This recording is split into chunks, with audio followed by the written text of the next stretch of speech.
반갑습니다. 구독자분들과 함께 성장하는 밀리터리 채널 생활탐구입니다.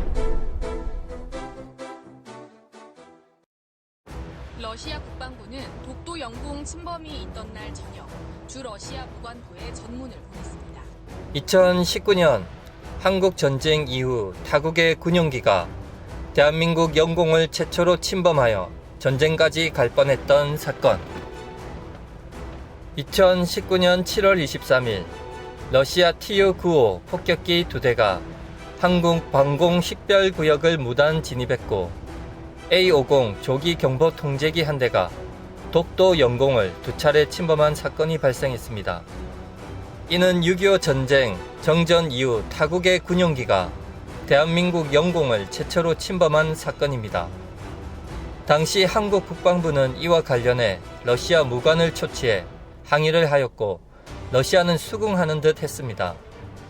하지만 하루가 지나 주 러시아 무관부가 우리 국방부의 독도 영공을 침범하지 않았고 오히려 한국 조종사들이 러시아 군용기의 비행 경로를 방해하고 한국 전투기와의 교신도 없었고 경고 비행도 없이 자신들의 비행 경로를 방해하고 360여 발의 경고 사격을 가했다고 주장하면서 오히려 한국의 위협 비행이 반복될 시 대응 조치를 하겠다고 협박했습니다.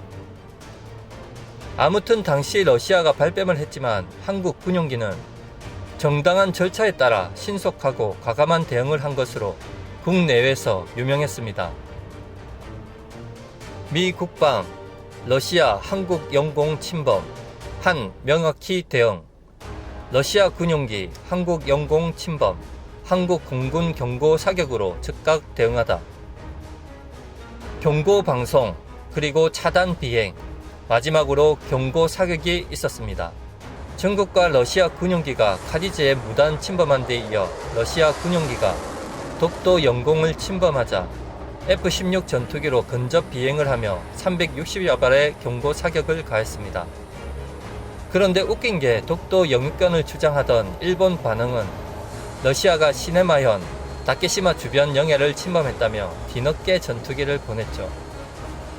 당시 상황을 보면 처음엔 러시아 군용기와 300m 거리에서 더 이상 독도 영공으로 들어오지 말라고 경고 신호를 보냈지만 러시아가 이를 무시했고, 두 번째는 우리 공군기가 러시아 군용기 10m 거리까지 접견해서 밀어내기 기동을 실행했다는 것입니다.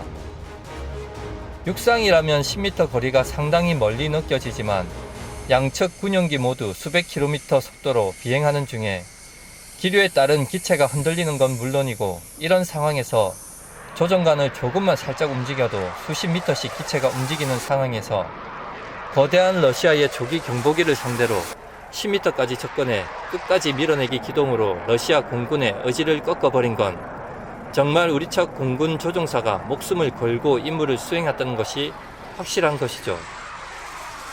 당시 러시아 국영방송에 발표되었던 내용입니다.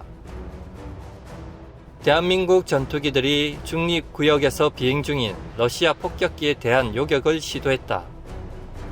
러시아 항공 우주군에서는 이 위험천만한 비행을 날아다니는 훌리건 같다고 평가했다.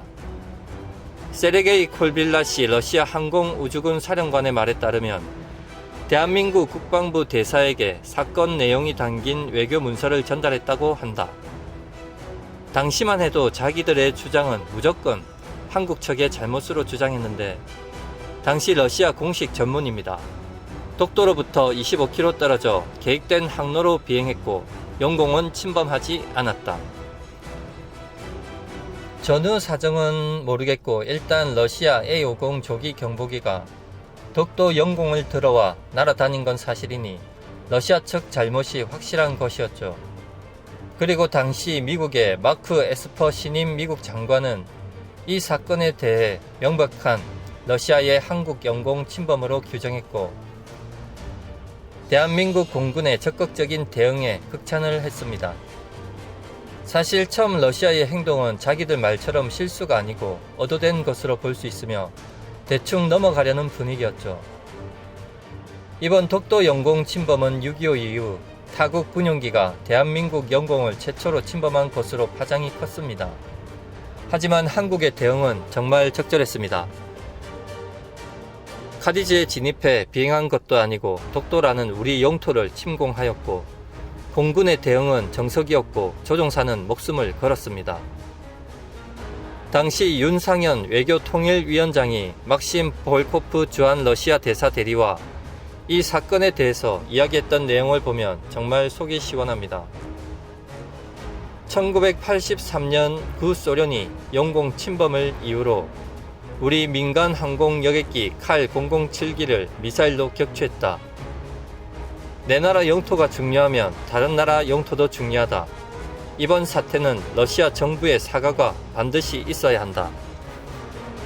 그리고 윤 위원장은 경고 방송을 2번이나 했음에도 영공을 침범한 것은 고의적이었다라고 지적하였고, 러시아 스스로 책임을 규명하고 재발 방지 약속은 물론 충분한 답변을 해야 한다고 강조했습니다.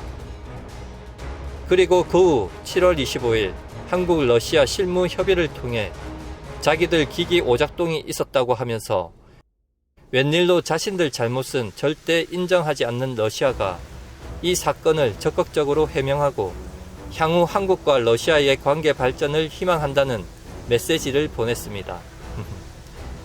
일본은 지금까지도 독도 영유권을 주장하고 있지만, 당시 상황에서 우리 전투기가 나라가 대응하자 미국 주요 매체는 전 세계에 독도는 분명한 한국의 영토임을 공개적으로 보여주었고, 러시아는 이를 인정하면서 한국에 미친 외교력까지 보여줬습니다. 그리고 동북아에서 중국과 러시아에 대응할 수 있다는 메시지를 보여주는 계기도 되었었죠. 일본은 그동안 자신들 영공을 수없이 날아다녔던 러시아 군용기에 실탄 사격은 고사하고 대응도 제대로 못했었습니다. 그런데 한국은 대응뿐 아니라 최첨단 군사 강국 러시아가 기기 오작동이 원인이라며 사과를 한 것은 외교적으로도 어느 정도 양측이 여유를 갖춘 상황으로 이를 마무리한 것이고, 미국과 세계 여러 매체들은 독도는 분명한 한국 영토라는 것을 간접적으로 인정해주는 모양이 되면서, 일본은 멍하니 이런 상황만 바라보며 자국 언론에 한국의 위험한 행동이니 뭐니 하면서 이상한 기사들만 쏟아내었었죠. 당시 F-16 전투기 조종사는 진짜 훈장도 아깝지 않습니다.